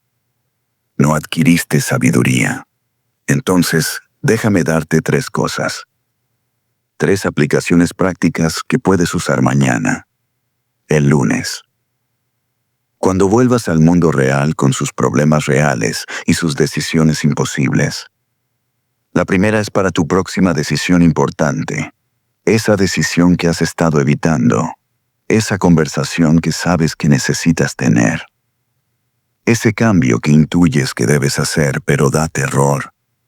Antes de decidir, hazte 3 preguntas. Solo 3. Las preguntas del capítulo de epistemología, combinadas con las del capítulo de ética. Pregunta 1. ¿Qué evidencia real tengo? No lo que siento, no lo que temo, no lo que otros opinan. Evidencia. ¿Qué sé con razonable certeza? Pregunta 2. ¿Qué estoy ignorando porque es incómodo? Porque tu cerebro es experto en esconder información que contradice lo que quieres creer. Busca activamente lo que no quieres ver. Pregunta 3. Si mi yo de 80 años pudiera ver esta decisión, ¿qué me diría? Porque ese yo ha visto las consecuencias, ha vivido el resultado, y tiene una perspectiva que tú, atrapado en la urgencia del momento, no puedes tener. Esas 3 preguntas no te darán certeza, pero te darán algo mejor. Te darán honestidad. Y las mejores decisiones no vienen de certeza. Vienen de honestidad, con información incompleta. La segunda aplicación es para tu próxima discusión. Esa discusión que sientes venir, con tu pareja, con tu familia, con ese amigo con quien ya no puedes hablar de ciertos temas sin que termine en pelea. Antes de que escale, antes de que se vuelva guerra, hazte una pregunta. Una sola. ¿Estamos viendo cosas diferentes o usando palabras diferentes para la misma cosa? 9 de cada 10 conflictos son malentendidos lingüísticos. Están de acuerdo en la sustancia, pero discutiendo sobre semántica. Están sintiendo lo mismo, pero expresándolo diferente. Están queriendo lo mismo, pero proponiéndolo con lenguaje que el otro interpreta como amenaza. Detente, respira y di. Antes de seguir, puedes decirme con tus propias palabras qué crees que estoy diciendo. Porque quiero asegurarme de que estamos hablando de lo mismo. Esa frase simple resuelve más conflictos que 1000 argumentos brillantes. La tercera aplicación es para tu próxima crisis existencial de las 3 de la mañana. ¿Por qué vendrá? Porque ahora que has abierto estas puertas, no se cierran fácilmente. Porque pensar profundamente tiene un costo. Y ese costo es que ya no puedes vivir en automático. Cuando llegue esa crisis, cuando sientas el vacío, cuando te preguntes si algo de esto importa, recuerda esto. Tu cerebro está haciendo exactamente lo que evolucionó para hacer. Está imaginando futuros, está buscando amenazas, está tratando de encontrar seguridad en un universo que no ofrece garantías. No está roto, estás humano. Y en lugar de pelear con la crisis, en lugar de tratar de resolverla con respuestas fáciles que sabes que no crees realmente, haz esto. Escribe 3 preguntas, no 3 respuestas. 3 preguntas que realmente quieras explorar. Preguntas honestas. Preguntas sin agenda. Porque el objetivo no es eliminar la crisis existencial. El objetivo es tener crisis existenciales más interesantes, más profundas, más útiles. Crisis que te muevan hacia crecimiento en lugar de parálisis. Y ahora déjame llevarte de vuelta al principio, al poema que abrió este viaje. 3 hombres murieron. Del primero salió el nombre de un dios. Del segundo, el de un revolucionario. Del tercero, solo una papa. Los primeros 2 tenían el estómago lleno, el tercero no. Cuando empezamos, ese poema era una observación sobre la desigualdad, sobre cómo el lujo de filosofar requiere seguridad material. Y eso sigue siendo verdad, brutalmente verdad. Pero ahora, después de todo lo que hemos explorado, ese poema significa algo más. Significa que tú, ahora mismo, escuchando esto, tienes un privilegio que 99.9% de todos los humanos que han existido nunca tuvieron. Tienes estómago lleno, tienes techo, tienes tiempo para pensar en algo más que sobrevivir hasta mañana. Y con ese privilegio viene una responsabilidad. No porque alguien te la imponga, sino porque una vez que sabes, una vez que ves, una vez que comprendes, aunque sea un poco la vastedad de la existencia y lo improbable de tu conciencia, ya no puedes pretender que no sabes. La pregunta no es si tienes derecho a filosofar. La pregunta es, ¿qué vas a hacer con la capacidad de hacerlo? Vas a usarla para alimentar tu ego, para sentirte superior, para criticar sin construir, para ver todo lo que está mal sin proponer nada mejor. ¿O vas a usarla para lo que fue diseñada? Para vivir más conscientemente, para amar más inteligentemente, para sufrir menos innecesariamente, para elegir con más claridad. No te pedí que creas en Dios. No te pedí que encuentres tu propósito cósmico. No te pedí que resuelvas el sentido de la vida. Porque esas son preguntas que tal vez no tienen respuesta. O que tienen tantas respuestas que preguntarlas de esa forma no ayuda. Te pedí algo más simple y más difícil. Te pedí que pienses mejor, que preguntes más, que asumas menos, que vivas con curiosidad en lugar de con certeza, que seas intelectualmente humilde y moralmente valiente. Eso no te hará más feliz instantáneamente.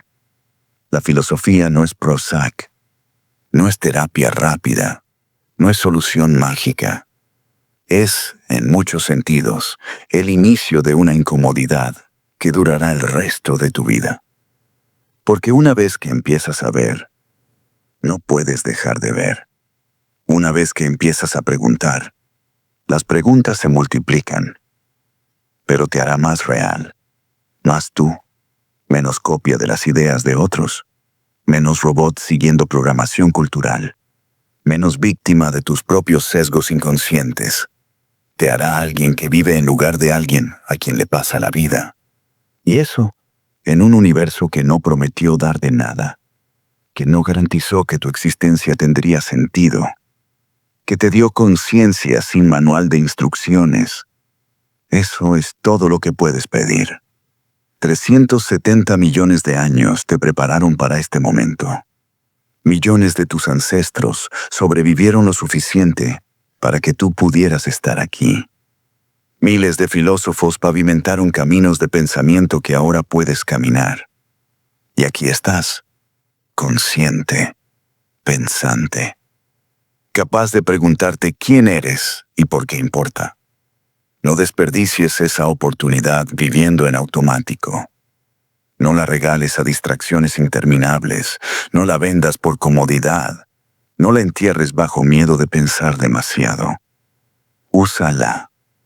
Piensa, pregunta, duda, explora, crece. Cambia de opinión cuando tengas mejores razones. Sostén creencias provisionales. Vive con la incomodidad de no saber. Y cuando llegue tu final, cuando estés donde todos eventualmente llegamos, no tendrás respuestas definitivas. No sabrás con certeza si había algo después. No sabrás si lo hiciste todo bien. No sabrás si tu vida tuvo el significado cósmico que esperabas. Pero sabrás que viviste despierto, que prestaste atención, que hiciste preguntas honestas, que trataste de ver más allá de lo superficial, que no aceptaste respuestas fáciles a preguntas difíciles, que fuiste, en la medida de tus capacidades imperfectas, humano en el sentido más profundo de la palabra. Y tal vez, solo tal vez, eso sea suficiente. Gracias por tu tiempo. Gracias por tu atención. Gracias por atreverte a pensar cuando el mundo te ofrece 1000 maneras de evitarlo. Ahora ve y vive menos en piloto automático. Pregunta más. Asume menos. Sé más tú. Eso es todo.